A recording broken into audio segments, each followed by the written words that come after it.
أستغفر الله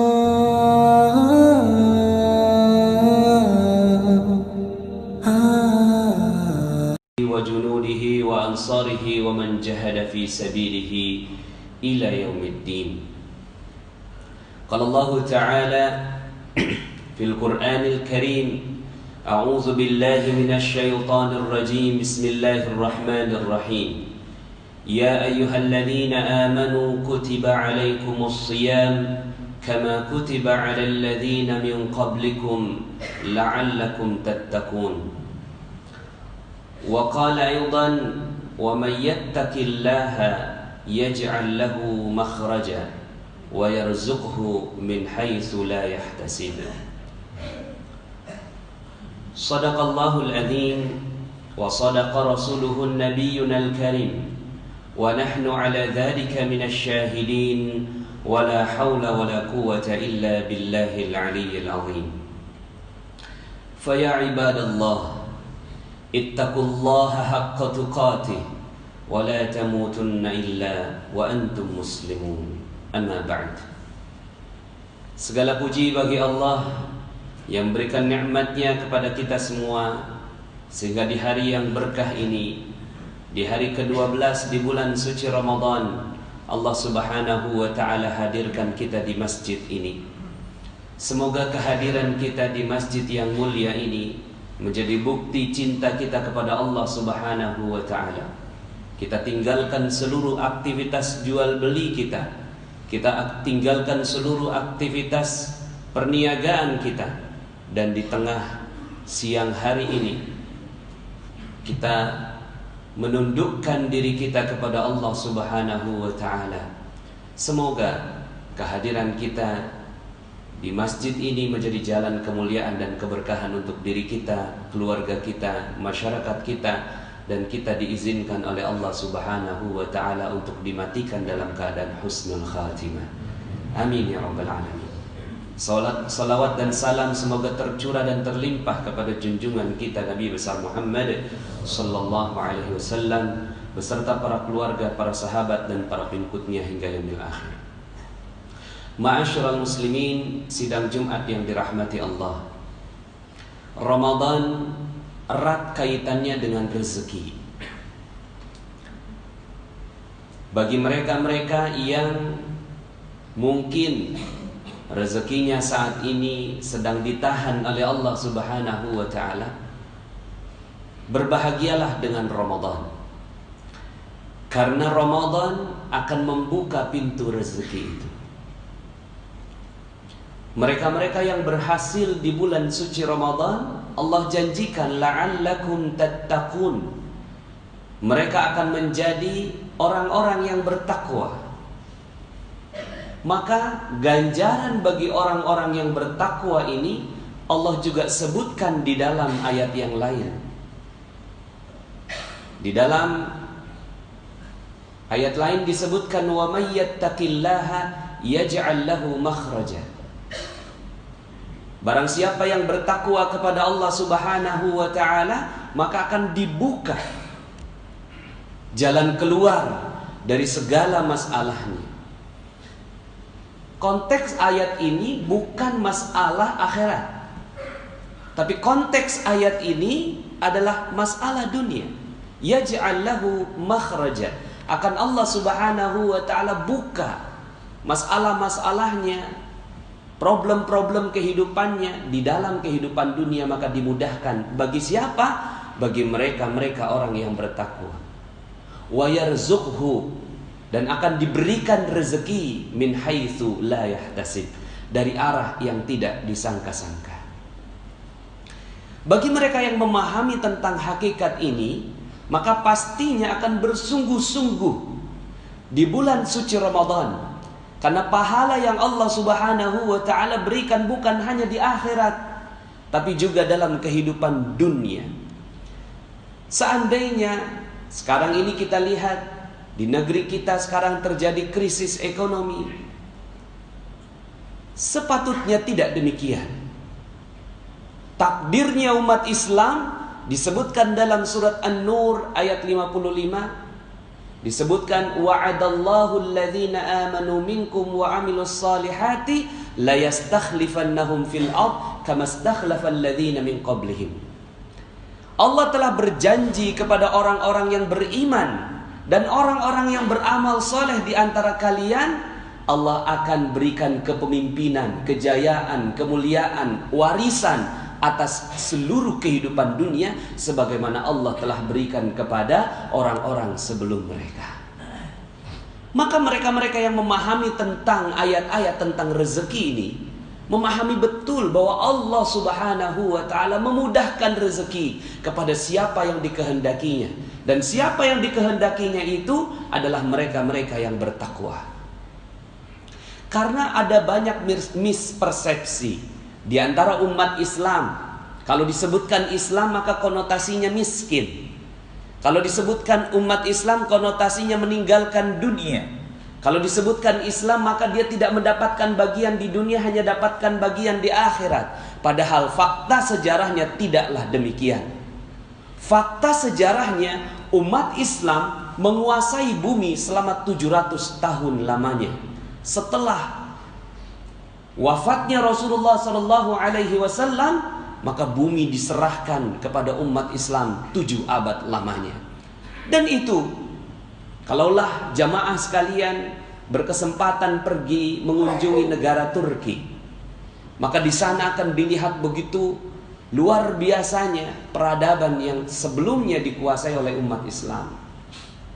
Kalaulah kita berkesempatan untuk datang kepada negara-negara Islam yang sekarang ini sedang Allah buka minyaknya, maka kita pun akan terbuka betapa rezeki ini Allah Subhanahu wa taala berikan kepada umat Islam. Itu yang terlihat saat ini. Tersisa. Kenapa disebut tersisa? Karena memang kenyataannya Rasulullah sallallahu alaihi wasallam menyebutkan khairul qurun qarni, tsummal ladzina yalunahum, tsummal ladzina yalunahum. Sebaik-baiknya zaman adalah zamanku, lalu kemudian menurun lagi terus sampai akhir zaman. Sisanya saja masih begitu berlimpah ruah rezeki yang Allah berikan kepada umat Islam. Faktanya, di dalam bukunya Dr. Jaribah menyebutkan fikih ekonomi Umar bin Khattab radhiyallahu an menyebutkan bahwa kekayaan para sahabat Nabi itu bermiliar-miliar. Umar bin Khattab radhiyallahu an memiliki 70.000 ladang pertanian, yang kalau dikurskan sekarang 160 juta satu ladang, dikali 70.000 kurang lebih 11,2 triliun rupiah. Aset miliknya Umar bin Khattab radhiyallahu an. Dan setiap aset itu menghasilkan, berapa penghasilannya? Penghasilannya adalah 233 miliar per bulan jika dikurskan ke rupiah. Artinya apa? Artinya Umar bin Khattab radhiyallahu an itu amat kaya raya. Tapi untuk apa kekayaannya Umar bin Khattab radhiyallahu an? Kekayaannya bukan untuk dirinya, karena dirinya cukup. Beliau tidur di bawah pelepah kurma, bajunya hanya 2, makan 2 lauk sudah terlalu berlebihan bagi Umar bin Khattab radhiyallahu an. Tapi kekayaannya melimpah ruah, dan kekayaan itu yang diberikan kepada umat Islam di zamannya. Umar bin Khattab belum ada apa-apanya.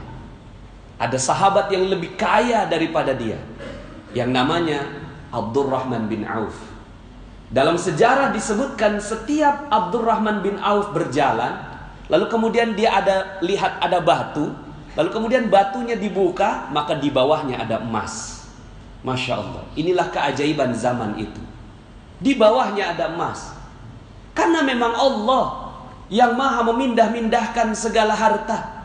Kecil dunia ini bagi Allah, karena jika dibandingkan dengan seluruh alam semesta, maka bumi ini hanyalah lebih kecil daripada debu. Maka emas yang digeser datang kepada Abdurrahman bin Auf itu adalah sebuah harta yang kecil di sisi Allah Subhanahu wa ta'ala. Maka para sahabat saat itu menyaksikan keajaiban Abdurrahman bin Auf, dan kekayaannya melebihi seluruh kekayaan sahabat. Itu Abdurrahman bin Auf. Bahkan sampai sekarang kekayaan sahabat masih ada. Kekayaan sahabat Nabi bernama Utsman bin Affan radhiyallahu an. Utsman bin Affan radhiyallahu an hidup 1400 tahun yang lalu. Beliau sudah meninggal dunia, tapi sampai sekarang rekeningnya atas nama Utsman bin Affan, nomor rekeningnya masih ada di salah satu bank di Saudi Arabia. Masih ada uangnya, masih berkembang. Dan sekarang ini fakir-fakir miskin yang ada di sekitaran Madinah dan di Mekah mendapatkan uang dari rekening tersebut. Masya Allah. Apa yang kita bisa artikan dari ini? Bahkan kerajaan Saudi insya Allah akan membangun satu buah hotel yang memang dianggarkan dari dananya Utsman bin Affan radhiyallahu anhu. Ma'asyiral muslimin, sidang Jumat yang dirahmati Allah. Kalaulah seandainya disebutkan ada kalangan-kalangan sufi, orang yang zuhud meninggalkan dunia, benar. Itu mereka sudah sampai pada taraf tertinggi keimanan, lalu kemudian disedekahkan seluruh hartanya kepada Allah Subhanahu wa taala. Tapi sebelum itu terjadi, dia melakukan amalan-amalan dunia yang sangat-sangat bermanfaat buat manusia. Makanya dalam sebuah hadis disebutkan, khairukum anfa'uhum linnas. Sebaik-baik kalian adalah yang bermanfaat untuk manusia yang lain. Konteks bermanfaat untuk manusia yang lain di sini adalah konteks bermasyarakat, bersosial, berbisnis, berusaha. Ini bermanfaat untuk orang lain. Seorang pimpinan yang memiliki 100 karyawan, ini khairukum anfa'uhum linnas. Seorang yang berdagang, lalu kemudian dia memberikan manfaat buat orang lain, dagangannya memberi manfaat buat orang lain, ini anfa'uhum linnas. Maka anfa'uhum linnas ini menjadi syarat keimanan sebelum masuk dalam taraf di atasnya, yaitu zuhud, meninggalkan seluruh kehidupan dunia, burudud dunya fil qalbi, sudah tawar dunia di dalam hatinya. Tapi di dalam sejarahnya juga disebutkan 10 dari sahabat yang dijamin masuk surga hanya 1 yang miskin. 9 diantaranya semua adalah kaya raya. 1 diantaranya ini bernama Ali bin Abi Thalib. Kita tahu kalau Ali mau kaya gampang. Kita tahu betapa mudah bagi Ali untuk kaya. Tapi apa yang dilakukan oleh Ali bin Abi Thalib? Yang dilakukan oleh Ali bin Abi Thalib, dia memilih ilmu daripada kekayaan. Tapi itu pilihan. Karena beliau sanggup untuk mendapatkan kekayaan, tapi kemudian beliau meninggalkannya. Dengan fakta-fakta seperti itu, dengan ayat-ayat yang jelas dari Allah Subhanahu wa taala, maka sepatutnya kita semua ini adalah orang-orang yang kaya raya. Kaya raya. Tidak mungkin kita digusur. Tidak mungkin kita diusir dari tempat kita lahir. Seperti yang terjadi saat ini. Kalau itu yang terjadi, berarti bukan Allah yang salah kasih rezeki. Bukan. Karena Allah kasih rezeki buat kita, berikan rezeki berlimpah ruah kepada kita. Tapi ada orang-orang yang tidak diberikan rezeki oleh Allah Subhanahu wa taala. Kalau digambarkan rezeki Allah itu seperti air bah. Dari atas banjir turun, ya. Begitulah datangnya rezeki. Maka siapapun yang ada di bawah pasti dapat rezeki. Karena rezeki Allah dari atas, maka semua orang manusia ada di bawahnya. Tapi ada mereka yang tidak mendapatkan rezeki. Siapa mereka yang tidak mendapatkan rezeki atau sedikit sekali rezekinya? Mereka yang menahan dirinya dari air bah rezeki Allah itu. Mereka membuat perisai yang kuat. Mereka mencintai perisai itu dan mengatakan bahwa perisai inilah kehidupannya dia. Lalu kemudian dia tahan dirinya sehingga akhirnya dia tidak mendapatkan rezeki Allah. Padahal rezeki Allah datangnya seperti air bah. Dia memperisai dirinya, dia membentengi dirinya sehingga akhirnya rezeki Allah tidak datang padanya. Apa perisai itu? Perisai itulah yang akan kita hancurkan di bulan suci Ramadan ini. Seandainya manusia tahu tentang hakikat ini, maka dia akan bersungguh-sungguh di bulan suci Ramadan, karena mengetahui bahwa perisai inilah yang membuat dia tidak mendapatkan rezeki dari Allah Subhanahu wa taala. Lalu kemudian dia bersungguh-sungguh. Di dalam Al-Qur'an surat Nuh, Allah Subhanahu wa taala menyebutkan tentang hal ini. Faqultu astaghfiru rabbakum innahu kana ghaffara yursilis samaa'a 'alaikum midrara wa yumdidkum bi amwalin wa banin wa yaj'al lakum jannatin wa yaj'al lakum anhara ma lakum la tarjuna lillahi waqara wa qad khalaqakum atwara. Ini rahasia rezeki yang sepatutnya kalau seandainya kita mampu memahami tentang hal ini, maka rezeki Allah Subhanahu wa taala akan diberikan tanpa batas kepada kita semua insyaallah. Faqultu astaghfiru rabbakum. Sederhana. Perisai itu bernama dosa. Dosa inilah yang kita pegang erat-erat dan kita cintai dosa ini. Kita pegang tiap hari. Kita berdosa dan kita menganggap bahwa dosa itulah kehidupan kita. Maka Allah katakan faqultu astaghfiru rabbakum. Coba lepas itu dosanya. Coba lepas itu dosanya. Lepas itu dosa. Faqultu astaghfiru rabbakum. Minta ampun sama Allah. Minta diangkat itu perisai. Faqultu astaghfiru rabbakum innahu kana ghaffara. Dia yang maha mengampuni seluruh dosa. Yursilis samaa'a 'alaikum midrara. Kalau itu perisai sudah terbuka, yursilis samaa'a 'alaikum midrara. Akan diturunkan hujan yang lebat. Hujan yang lebat dari atas langit. Yursilis samaa'a 'alaikum midrara. Buat kalian. Masya Allah. Nggak ada putus-putus itu hujan. Wa yumdidkum bi amwalin. Dan akan ditambahkan lagi harta mereka. Lihat konteksnya, Allah sebutkan wa yumdidkum bi amwal. Langsung. Tidak menggunakan kata-kata yang lain, tapi langsung mal. Dan dalam bentuk jamaknya wa yumdidkum bi amwalin wa banin. Dan anak-anak di sini bukan hanya anak-anak biologis, tapi anak-anak perusahaan, cabang-cabang perusahaan.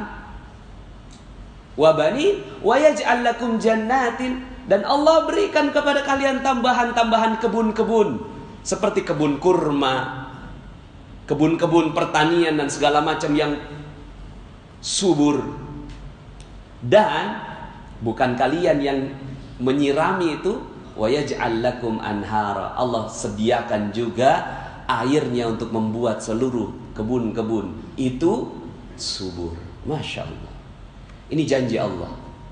Janji Allah. Bagi mereka yang memahaminya, maka Allah Subhanahu wa ta'ala betul-betul akan berikan kepadanya. Sekarang pertanyaannya, seberapa cinta kita dengan dosa kita? Seberapa cinta kita dengan dosa kita ditunjukkan dengan Ramadan.